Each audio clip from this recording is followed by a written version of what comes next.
Chapter 15, Indian Legends. Social evil of the past. Our lives have become very different from what they used to be in the past. हमारी ज़िंदगी बहुत ज़्यादा अलग है जैसे वो पहले पुराने ज़माने में हुआ करती थी.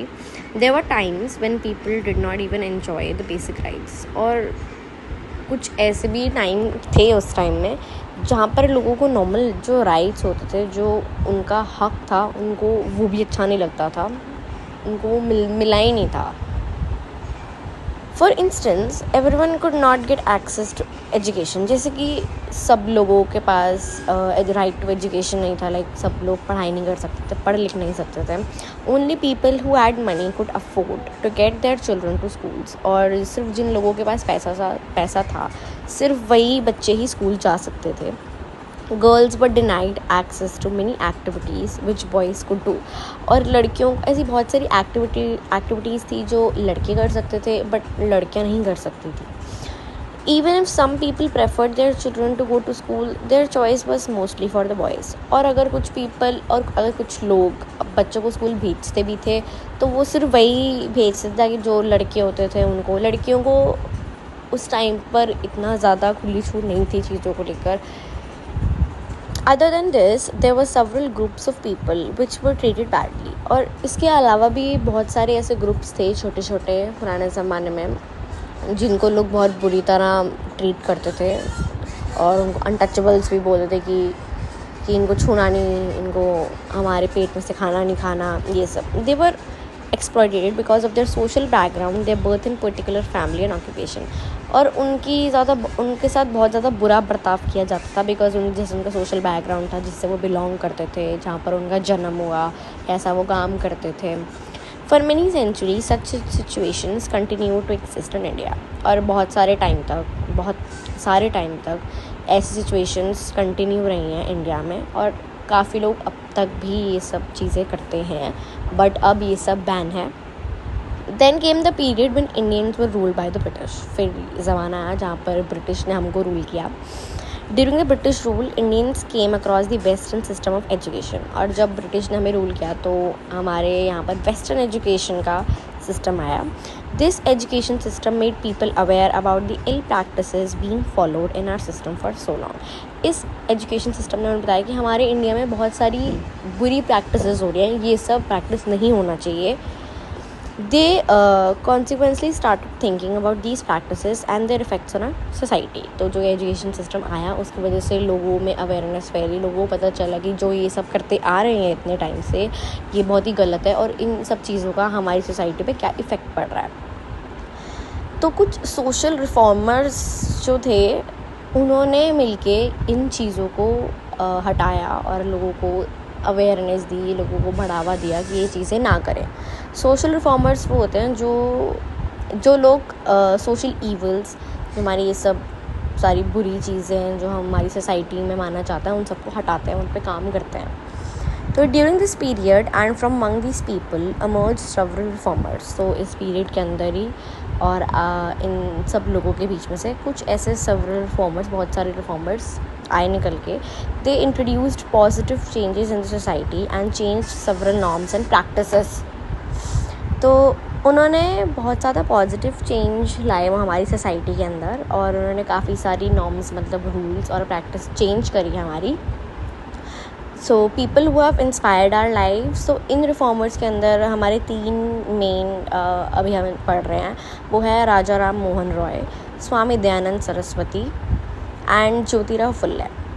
इन्होंने बहुत सारी अलग अलग चीज़ों पे काम किया है और हमारी सोसाइटी को बहुत सारी नई नई चीज़ें दी हैं.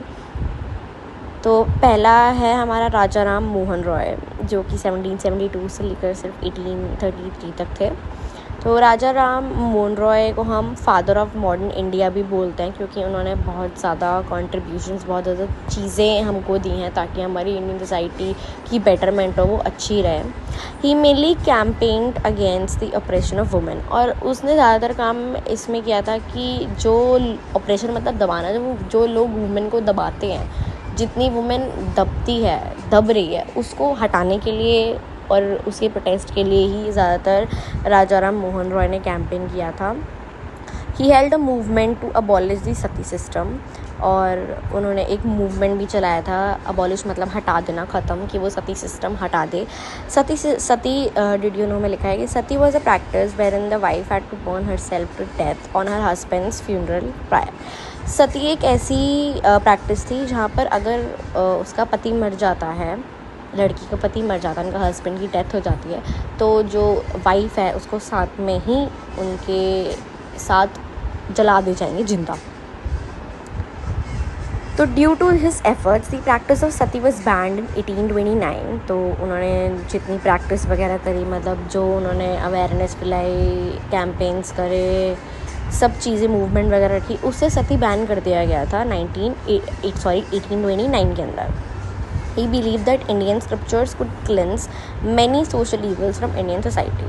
तो और उनको लगा था कि जो इंडियन स्क्रिप्चर्स हैं वो काफ़ी सारे ऐसे सोशल इवल्स जो हमारे बुरे माने जाते हैं वो हम इंडियन सोसाइटी से हटा सकते हैं। तो he relied on these scriptures for all his works।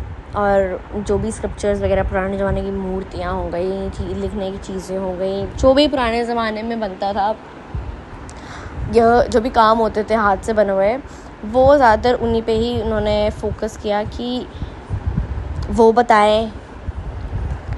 He was against various systems like dowry, और वो काफ़ी सारे सिस्टम्स के अगेंस्ट थे, उनको वो बिल्कुल नहीं पसंद था। जैसे कि डाउरी, जैसे कि जब लड़की की शादी होती है तो दहेज देते हैं, चाइल्ड मैरिज, जैसे बच्चों की शादी करा देते हैं, आइडल वर्शिप की सिर्फ मूर्ति को ही पूजा जाएगा, एंड पॉलिथिसिज्म कि एक गॉड के अलावा और गॉड नहीं मान सकते। He approved and promoted various social activities for upliftment of women, और उसने बहुत सारे अलग अलग एक्टिविटीज़ प्रमोट किए थे जो कि वुमेन को थोड़ा सा ऊपर का दर्जा दे सकती है। Among these were window remarriage, और इनके अंदर ये था कि जो विडो मतलब जिनके हस्बैंड मर जाते हैं और वो एक अकेली औरत है तो वो विडो होती है, तो उनकी दोबारा से शादी हो सके उनकी एजुकेशन के लिए, और the right to inherit property by women. और अगर कोई जो प्रॉपर्टी वगैरह होती हैं वो औरत भी ले सकती है, औरत की भी हो सकती है। As he was a firm believer of the Upanishads, he did not support customs such as practice of sati, और वो काफ़ी ज़्यादा उपनिषद से बिलीव करते थे। उपनिषद हमारे हिंदू के पुराने टेक्स्ट होते हैं, और जो बुलाते हैं जिसमें लिखा होता है कि कैसे, मतलब बहुत पुराने चीज़ें होती हैं कि उसके अंदर प्रैक्टिसेस वगैरह लिखी होती हैं और हम क्या बिलीव करते हैं ये सब। और उनके अंदर ये था कि वो काफ़ी सारे कस्टम्स को नहीं बिलीव करते थे, जैसे कि सती, क्योंकि वो उनको अप्रूव नहीं करते थे। He promoted western science and important English education, उन्होंने वेस्टर्न साइंस कहते हैं प्रमोट किया और इंग्लिश एजुकेशन देना स्टार्ट कर दिया। He also translated several Persian and English works into Sanskrit and Bengali, और उन्होंने काफ़ी सारी पर्शियन और इंग्लिश वर्क्स को संस्कृत और बंगाली में ट्रांसलेट किया। उन्होंने ब्रह्मो समाज इस्टेब्लिश किया था 1828 में कलकत्ता के अंदर, और ये समाज इसमें यही था कि मेनली जो प्रिंसिपल्स राजा राम मोहन रॉय ने बनाए थे उन्होंने वो प्रमोट करवाए थे। हमारा सेकंड है स्वामी Dayanand Saraswati. Swami Dayanand Saraswati was a firm believer of the Vedas. For him, Vedas were the source and origin of all knowledge. Vedas हमारे अलग तरह के Vedas होते हैं, ये भी नॉर्मल टेक्स्ट होते हैं जो हिंदुज़म के लिए के हित पे बोले जाते हैं, उन्होंने लिखे हुए हैं ये सारे। तो उनके ओपिनियन में जो वेदास हैं उनकी सारी प्रॉब्लम्स वेदास में हैं, जो भी हमारी प्रॉब्लम है। तो वो उन्होंने एक बहुत ही अच्छा स्लोगन रेज़ किया था इसके लिए कि go back to the Vedas, की सारे वेदास के पास वापस जाओ, वेदास देखो, वेदास पढ़ो। Swami Dayanand Saraswati was the founder of Arya Samaj. उन्होंने आर्य समाज इस्टेब्लिश किया था जो कि 1875 में किया था, और this Samaj does not support idol worship, polytheism, untouchability and child marriage. और ये वाली समाज ये भी बिल्कुल वही सेम चीज़ सपोर्ट नहीं करती, जैसे कि आइडल वर्शिप हो गया, पॉलिटिज्म अभी पीछे बताया था, अनटचेबिलिटी की जो लोग नीचे लो कास्ट के होते हैं उनको छूना नहीं, या उनको मंदिरों में घुसने नहीं देना, उनके साथ नहीं बैठना, ये सब वो नहीं मानते थे। चाइल्ड मैरिज ना होना, it also promoted western education along with women education, और उन्होंने वेस्टर्न एजुकेशन भी इम्पार्ट करना चाहा, लोगों में देना चाहा, और वुमेन एजुकेशन भी. A book name Satyarth Prakash was written by this legend, और इन्होंने सत्यार्थ प्रकाश लिखी थी, और इस बुक में उन्होंने अपनी आइडियाज़ लिखे थे कि कैसे हम इंडियन सोसाइटी को अपलिफ्ट कर सकते हैं, ऊपर सबसे ला सकते हैं, अच्छा बना सकते हैं. और इनके according education was the most important asset for a society to progress, और इनके हिसाब से एजुकेशन था वो सबसे ज़्यादा ज़रूरी थी जिसकी वजह से हमारी सोसाइटी आगे प्रोग्रेस करे. For accomplishing and contributing towards this school he founded the Dayanand Anglo वैदिक स्कूल DAV स्कूल, और अपना गोल अकम्पलिश करने के लिए, पहुंचने के लिए, कंप्लीट करने के लिए उन्होंने DAV स्कूल फाउंड किया था. And the schools imparted 2 educational systems together, और ये स्कूल 2 एजुकेशनल सिस्टम्स साथ में ही पढ़ाता था कि ट्रेडिशनल इंडियन एजुकेशन और मॉडर्न वेस्टर्न.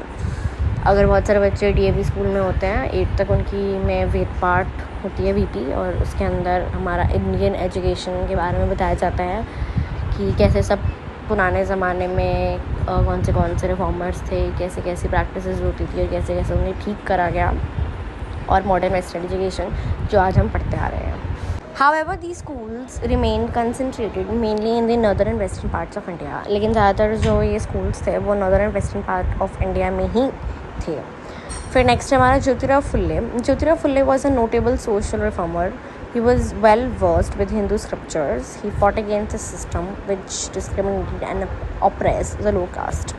ये भी हमारे बहुत अच्छे रिफॉर्मर थे, और ये भी इनको भी अच्छी तरह से सब कुछ का ज्ञान था, हिंदू स्क्रिप्चर्स वगैरह के बारे में, सब चीज़ के बारे में. और इन्होंने मेनली जो लोअर कास्ट होते हैं, जिन लोगों ने उनको डिस्क्रिमिनेट किया और उनको दबाया, उनके लिए लड़ाई करी. He firmly believed that the upper caste were promoting and strengthening various ill practices in Indian society, और उनको ऐसा लगता था जो ऊंचे कास्ट के लोग हैं वो मेनली यही कर रहे हैं कि जो गलत प्रैक्टिसेस हैं हमारे इंडियन सोसाइटी में उनको प्रमोट कर रहे हैं, उनको ताकतवर बना रहे हैं. Among these were female infanticide, dowry, child marriage and polygamy. और जैसे कि हमारे फीमेल इन्फेंटिसाइड ये है कि अगर प्रेगनेंसी के टाइम किसी के पेट में लड़की होती है तो उनको मार देना पैदा होने से ही पहले. डाउरी हो गया, दहेज, चाइल्ड मैरिज, और पॉलीगैमी, एक से ज़्यादा मैरिज, एक से ज़्यादा शादी करना.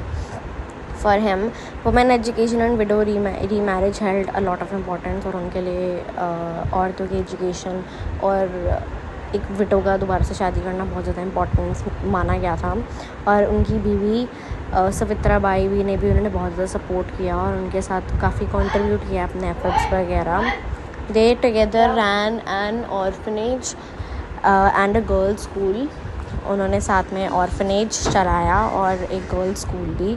ऑर्फनेज में जो जिन बच्चों के माँ बाप नहीं होते वो, और एक लड़कियों का school. In 1973 he became the founder of Satyashodhak Samaj इन महाराष्ट्र, और 73 के अंदर आके वो फाउंडर बन गए सत्यशोधक समाज के, जो कि महाराष्ट्र में है.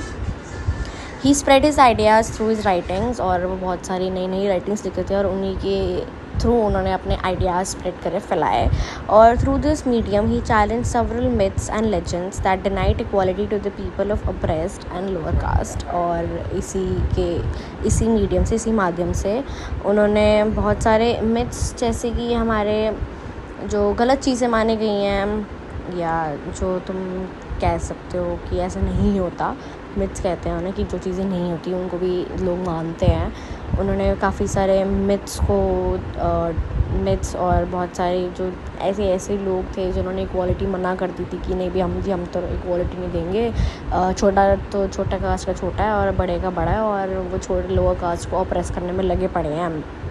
तो ये तो उन्होंने काफ़ी ज़्यादा इसको चैलेंज किया, उनको दिखाया कि नहीं भाई ऐसा नहीं होता.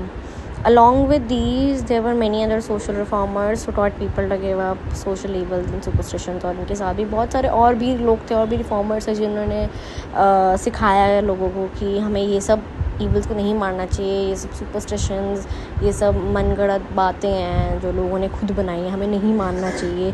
दे promoted respect for human beings and importance of, उन्होंने प्रमोट किया कि कैसे हम लोगों को रिस्पेक्ट करना चाहिए और साथ रहना चाहिए. There were many other Indians whose lives inspire अस, और भी ऐसे ऐसे अलग अलग इंडियंस हैं जिनकी ज़िंदगी हमें इंस्पायर करती है, उन्होंने कैसे हमारे लिए लड़े हैं वो. और one of them was Vinoba Bhave, जिन्होंने नॉन वायलेंस और ह्यूमन राइट्स के लिए मैसेज स्प्रेड किया था. ईश्वर चंद्र विद्यासागर, उन्होंने इंडियन वुमेन के अपलिफ्टमेंट के लिए खड़े हुए थे वो. He also introduce the practice of window remarriage, और उन्होंने भी विडो रीमैरिज पर फोकस किया था.